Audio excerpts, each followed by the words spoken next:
2 months before my wedding, my mother called and asked me to stop by the bank. Her voice was unusually sweet.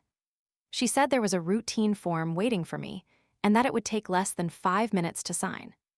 I asked what the form was for. She hesitated, then said, "It is just an adjustment to the wedding account." That answer did not make sense. My fiancé, Ethan, and I had already paid the final deposits for our venue, photographer, and caterer. There should not have been any major adjustments left. So instead of going directly to the bank, I called the branch manager. She became quiet when I gave her my name. Then she said, "I am glad you called, Laura. We received a request to transfer $42,000 from your account yesterday." I stopped breathing for a second. "To where?" She checked the file. "To an event company handling your sister's wedding." My parents had tried to use my wedding savings to pay for my younger sister's wedding. They had already promised her the money. They had already signed vendor contracts. They had even told her the transfer was complete. There was only one detail they had forgot. The account required my signature. My name is Laura Mitchell, and I was 32 when this happened. My younger sister, Jenna, was 28. For most of our lives, my parents treated us as though we had been assigned opposite roles before we were old enough to speak. Jenna was the emotional one. I was the responsible one. Jenna needed reassurance. I needed independence. Jenna made mistakes because she was still finding herself. I made mistakes because I should have known better. Whenever Jenna wanted something expensive, my parents discussed how the family could help. Whenever I wanted something, they discussed whether I truly needed it. I noticed the difference when we were children, but I did not understand it until we became adults. When Jenna wanted dance lessons, my parents rearranged the family budget. When I wanted to attend a summer science program, my father told me to apply for financial aid.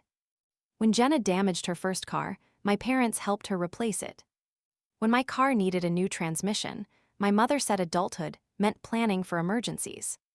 I became good at planning. I worked during college, saved aggressively, and rarely asked anyone for help. My parents praised me for being dependable. At the time, I believed that praise meant they respected me.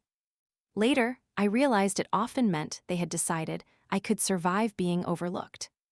The wedding savings account had started with my grandmother, Evelyn. She was my mother's mother, and she understood our family more clearly than anyone else. When I was 16, she opened a savings account in my name and began depositing money into it every birthday. She told me it was for something important in my future. College, a home, a wedding, a business. She did not care which one. She simply wanted me to have a financial beginning that belonged to me. Because I was still a minor, my mother was listed as custodian. When I turned 18, the account converted into my name. My grandmother continued contributing until she died 7 years later. By then, I had started adding money too. I deposited part of every annual bonus and a small amount from each paycheck. My father occasionally added money during good years at his business. My parents called it the family wedding account, but legally, it was not a general family account. It was mine. After my grandmother died, I met with the bank to update the account instructions. At the manager's recommendation, I added a protection requiring my verified signature for any withdrawal over $5,000. The account had grown large enough that I wanted an extra safeguard. My parents knew this. They were present when the paperwork was completed. But years passed, and apparently they forgot. Or perhaps they assumed family rules mattered more than banking rules. I met Ethan when I was 29. He worked as an architectural photographer and had a quiet, steady personality. He did not make grand promises. He remembered details. On our first date, I told him I hated olives. 6 months later, at a crowded restaurant, he noticed them in my salad before I did and moved the plate away. That was Ethan. He paid attention. After 2 years together, he proposed at the small lake where my grandmother used to take me as a child. We decided to have a wedding the following spring.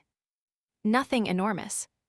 Around 90 guests at a converted greenhouse outside the city. The total budget was just under $35,000. Ethan and I planned to pay for most of it ourselves, using the wedding account and our current income. My parents offered to contribute $5,000. I appreciated the gesture, but I did not depend on it. For the first few weeks, my mother seemed genuinely excited. She attended the dress appointment.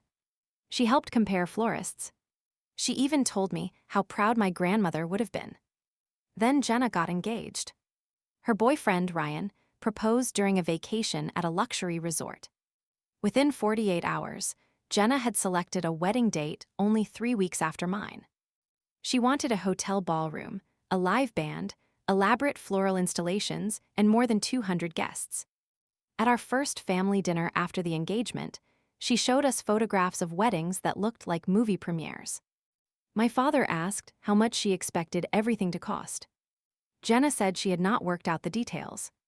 Ryan looked uncomfortable. He worked in sales and earned a decent salary, but he had recently paid off a large amount of student debt. Jenna was between jobs after leaving a marketing position she disliked. My mother immediately said, "We will figure it out."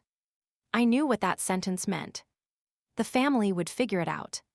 And somehow, I would be expected to become part of the solution. A week later, my mother called and asked how much money remained in my wedding account after our deposits. I told her approximately $48,000. She sounded surprised. "You are not spending all of it." "No, Ethan and I want to keep the rest for a down payment." She paused. Then she said, "That is very sensible." I should have recognized the change in her tone. At the next family dinner, Jenna announced that she had found her dream venue. It required a $20,000 deposit.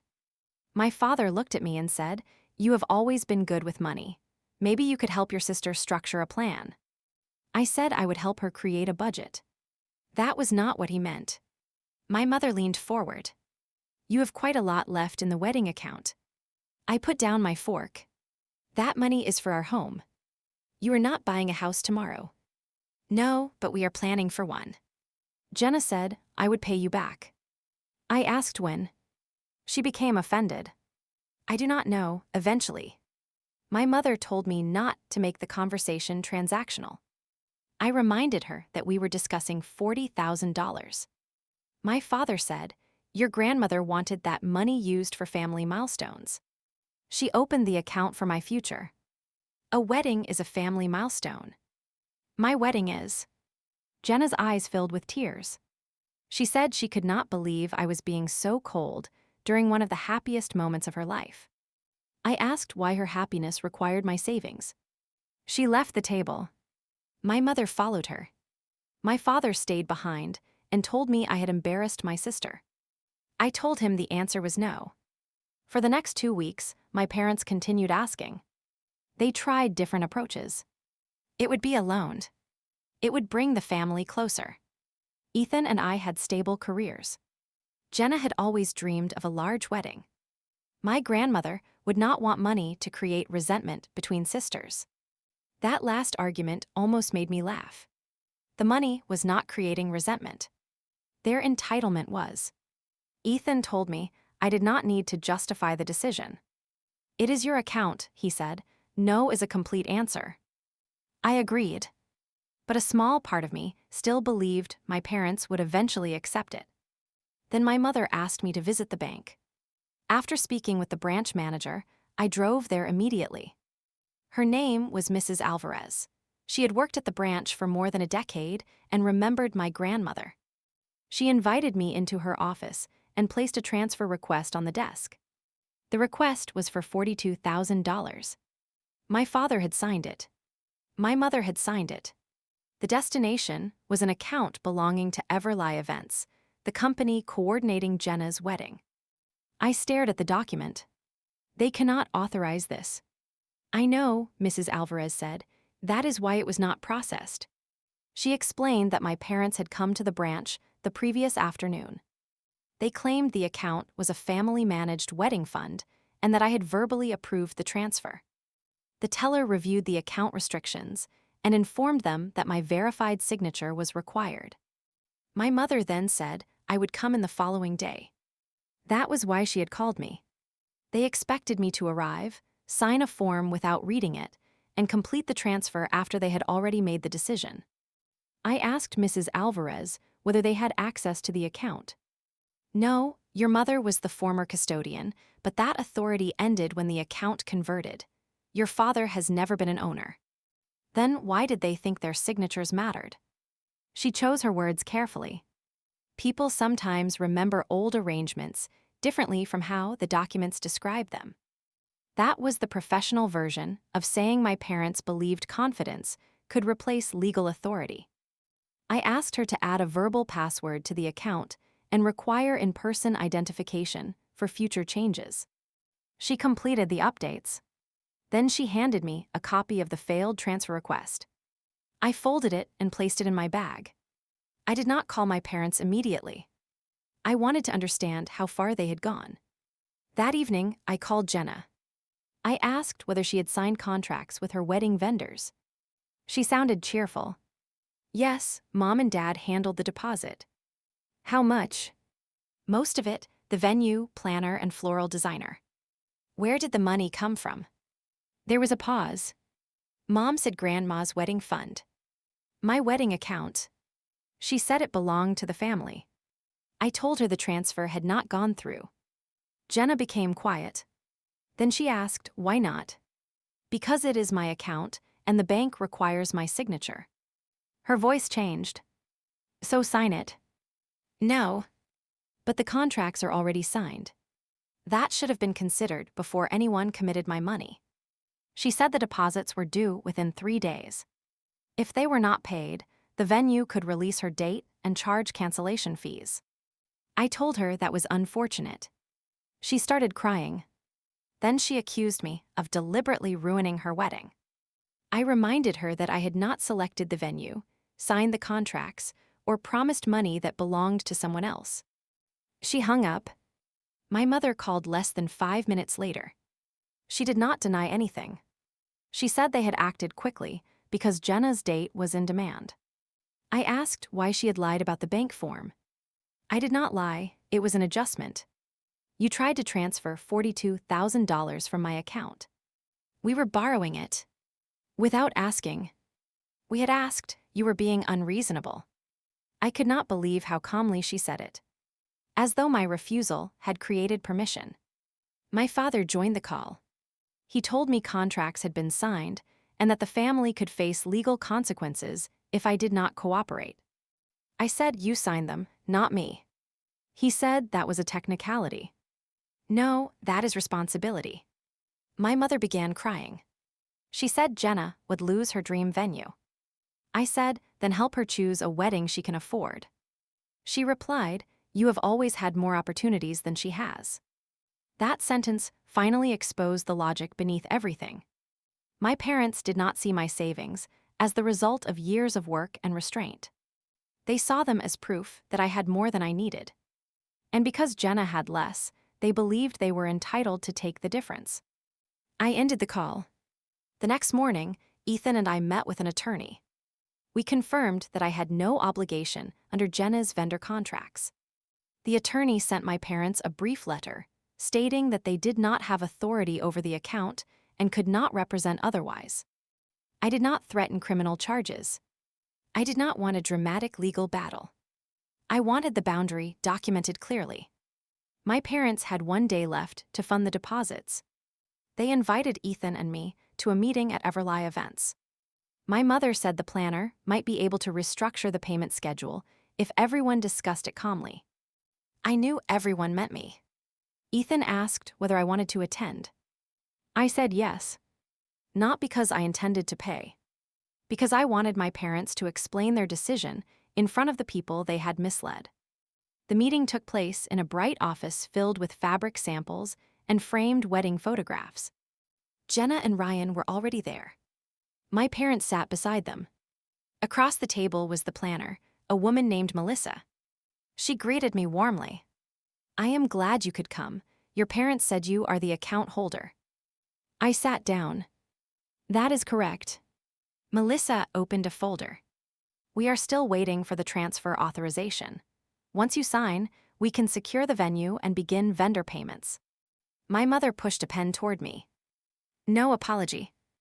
No acknowledgement. Just a pen. I looked at Melissa.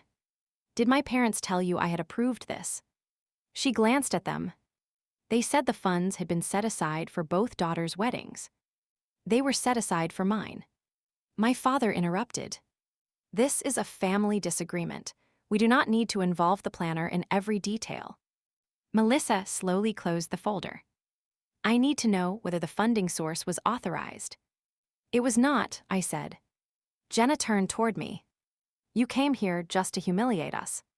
No, I came because my name was used to support contracts I never approved. Ryan looked at my parents. You told us the money was available. My mother said, it is available. Laura is refusing to release it. I took the failed transfer request from my bag and placed it on the table. The account requires my verified signature. They tried to transfer $42,000 after I said no. The bank rejected it. Melissa read the first page. Her expression became more serious. She told Jenna and Ryan that without the deposit, the venue could not be held beyond the following afternoon. She also explained that the planning company could not proceed using funds from an unauthorized account. My father said they would find another way. Jenna looked at him. How? He had no answer. My parents had some savings, but not enough to cover the wedding they had promised. They had built Jenna's entire plan around money they did not own. For the first time, Ryan asked to see the complete budget. Melissa turned the folder toward him. He read the total twice. $106,000. Jenna said they could reduce it later. Ryan looked stunned. You signed contracts for a $100,000 wedding because you thought your sister would pay for it. I thought it was family money. It was never family money, I said. That was simply the story everyone preferred. The meeting ended without my signature. Jenna lost the venue date the following day. The planning company waived part of its cancellation charge because the full process had not begun.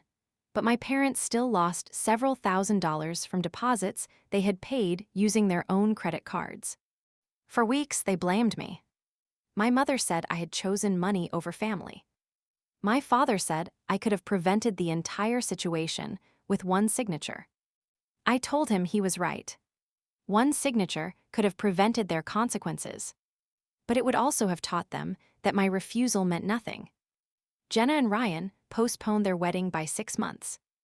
They eventually held it at a community arts center with fewer than 80 guests.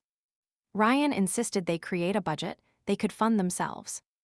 Jenna sold the designer dress she had ordered and chose a simpler one. The flowers were local.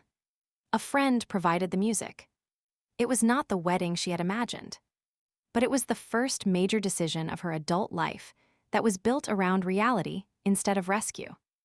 My relationship with Jenna remained strained for a long time. She believed I should have helped because I could afford to. I told her affordability was not the same as obligation. Months later, she admitted that Mom had told her I would eventually agree because I always did. That hurt more than I expected. Not because it was cruel. Because it was accurate. For years, I had said no and then softened it. I had set boundaries and then removed them when someone cried. My family had learned that my first answer was only the beginning of a negotiation. This time, it was the end. Ethan and I married on our original date. We used the wedding account exactly as planned and kept the remaining balance for a down payment. My parents attended, but they did not contribute financially. For a while, I considered not inviting them. In the end, I decided they could attend as guests. Not organizers. Not decision makers. Guests. My mother apologized a week before the ceremony.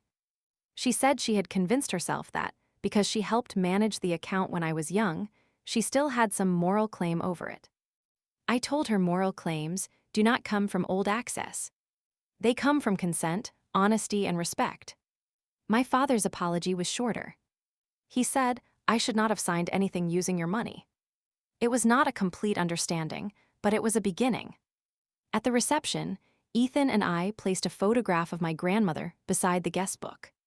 I thought about how carefully she had created that account. She had not only given me money, she had given me a choice.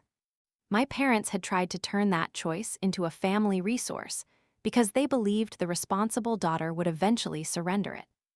But responsibility does not mean paying for every promise other people make. Generosity does not mean allowing someone to use your name without permission. And love does not require a signature on something you never agreed to. My parents thought the wedding account belonged to whoever needed it most. The bank understood something they did not. It belonged to the person whose name was on it. And for once, my name was enough.